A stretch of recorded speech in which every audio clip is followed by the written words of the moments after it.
सौर परिवार के बारे में अब तक हम पढ़ रहे थे।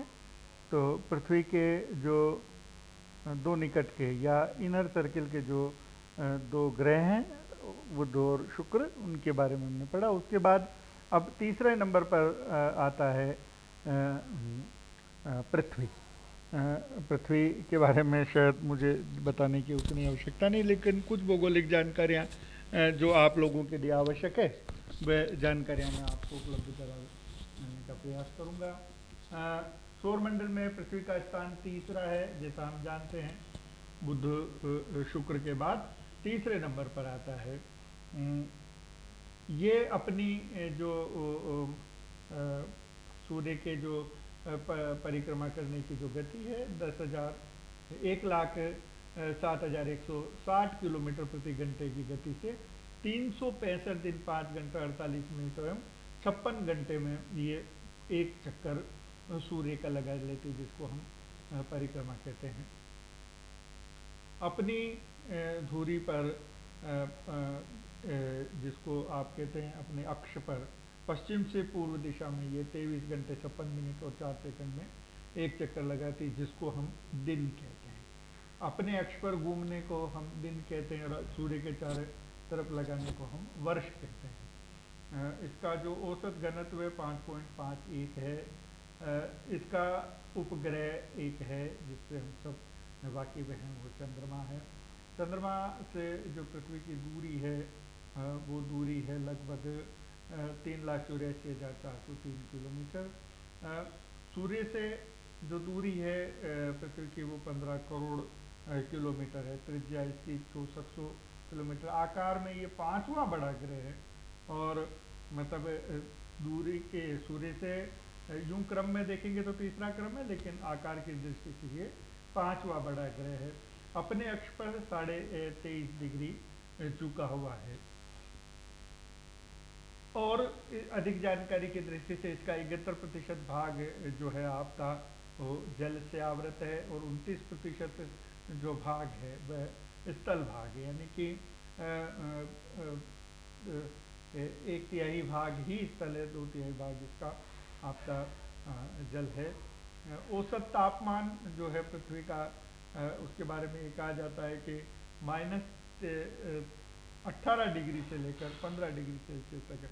अब एक बात आपको ध्यान में रखनी पड़ेगी कि पृथ्वी की दूरी सूर्य से अब धीरे धीरे बढ़ गई है और दूसरा जो अपने अक्ष पर झुके होने के कारण से भी समान रूप से सूर्य की जो किरणें हैं वो सूर्य पृथ्वी पर नहीं पड़ पाती। उसका प्रभाव ये होता है कि कुछ जैसे ध्रुव है वहाँ पर जैसे बर्फ जमी हुई है, वहाँ पर सूर्य की किरणें बराबर नहीं पहुँच पाती। और उसके अलावा भी उत्तरायण और दक्षिणायन को जो होता है और अपने अक्ष पर झुके होने के कारण से कुछ क्षेत्र तो ऐसा होता है जहाँ 6 महीने दिन निकलता है, 6 महीने रात होती है और वो जो 6 महीने जब धूप नहीं आएगी तो तापमान निश्चित रूप से कम हो जाने वाला है।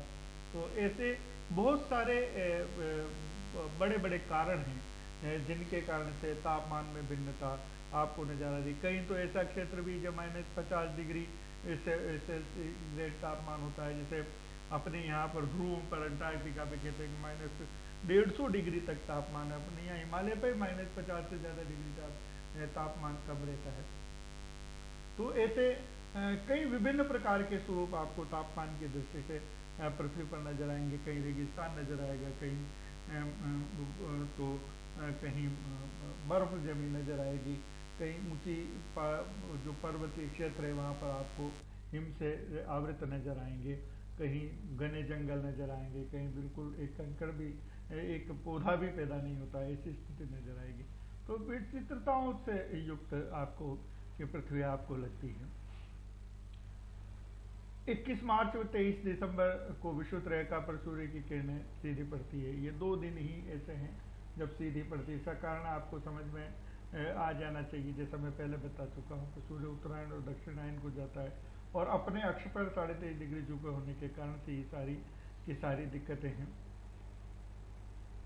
परिभ्रमण पथ पर सूर्य से दूरी 3 जनवरी को सबसे कम रहती है। मैं फिर बता रहा हूँ कि इसका परिभ्रमण जो पथ है वो आपका परिभ्रमण पथ अंडाकार है, वो पूरा गोल नहीं है।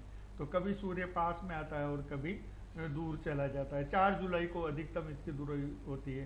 तो सबसे निकट जब होता है 3 जनवरी को तो उसको उपसोर कहते हैं, और सबसे दूर जब होता है वो अपसोर कहलाता है। कहते हैं 21 जून को कर्क रेखा पर सूर्य की किरणें 90 डिग्री लंबवत पड़ती है।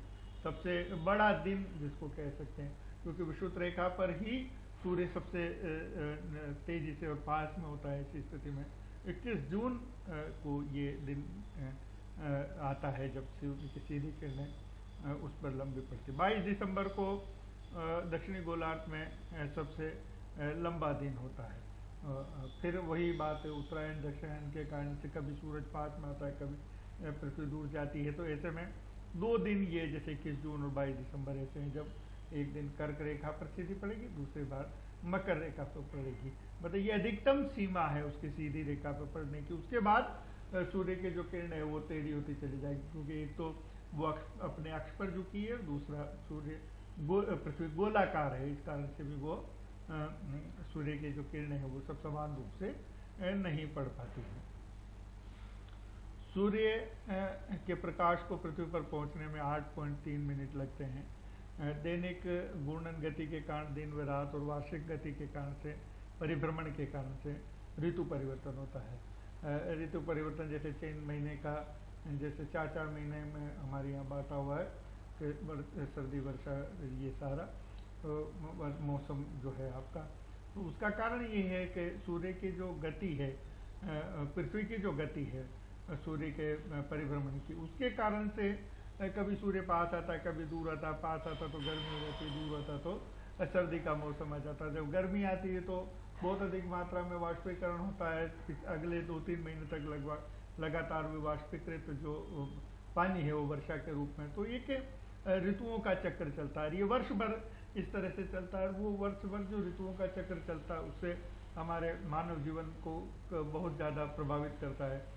हमारे जो मौसम है, फसल चक्र है, जितनी भी दूसरी सारी गतिविधियाँ, इवन ध्रुवों पर तो ये हाल है कि जब बहुत ज़्यादा ठंड पड़ती है तो काम करने की स्थिति नहीं रहती है, तो 6-6 महीने आदमी अंदर बैठ कर ही अपना जीवन यापन करता है। तो कभी जीवन रुक जाता है, कभी आगे चलता है, कभी उस मतलब ये कह सकते हैं कि सारी गतिविधियाँ जो है मानव की, वो सारी की सारी सूर्य पर निर्भर करती है। तो मोटा मोटा ये अपने को ध्यान में आता है कि कहीं न कहीं हमारे जीवन की, मैं पहले भी जिस पर चर्चा कर चुका हूँ कि मानव के हर उस पक्ष को पृथ्वी सबसे ज़्यादा और मानव सूर्य सबसे ज़्यादा प्रभावित करता है। पृथ्वी और सूर्य का जो संबंध है और उसको लेकर जितनी गतिविधियाँ होती है, वो सारी की सारी गतिविधियाँ कहीं न कहीं हमारे जीवन को प्रभावित करती है। वो हमारे खान पान को प्रभावित करती है, हमारे फसलों को प्रभावित करती है, हमारे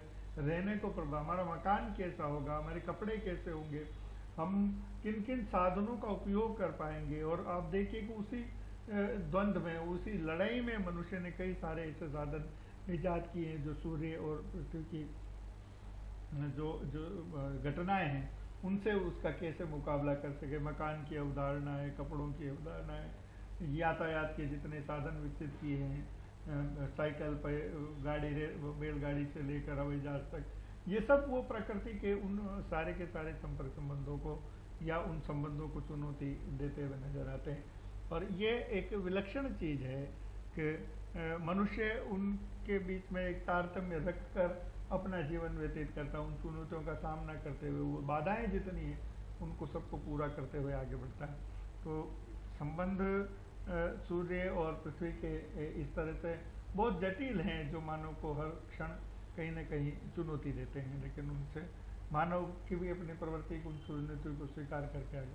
और भूगोल में तो हमारे यहाँ संभववाद और ये सारा जो एक नया थॉट है वो सब भी इसी को लेकर है कि हम मानव के सामने चुनौतियाँ हैं, लेकिन मानव ने उनको संभव कैसे बनाया है, अपने जीवन को आसान कैसे बनाई, ये सारी चीज़ें वहाँ पर आपके ध्यान में आएगी। बड़ी कक्षाओं में जाएंगे जब इस विषय पर चर्चा करेंगे।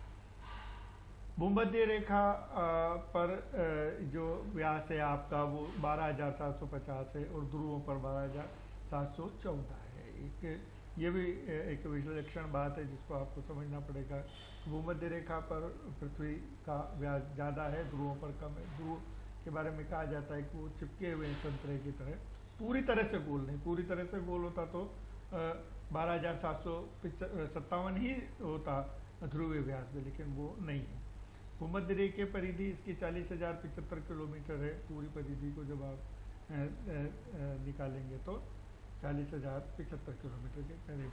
तो ये एक मोटी मोटी जानकारी मैंने आप लोगों को पृथ्वी के बारे में दी है, और पृथ्वी हमारे जीवन को कैसे प्रभावित करती है, सूर्य के साथ उसका क्या तारतम्य है, और उसके कारण से कौन कौन सी चीज़ें प्रभावित होती है, ये हमारे लिए अध्ययन का विषय, जानकारी का विषय है। धन्यवाद।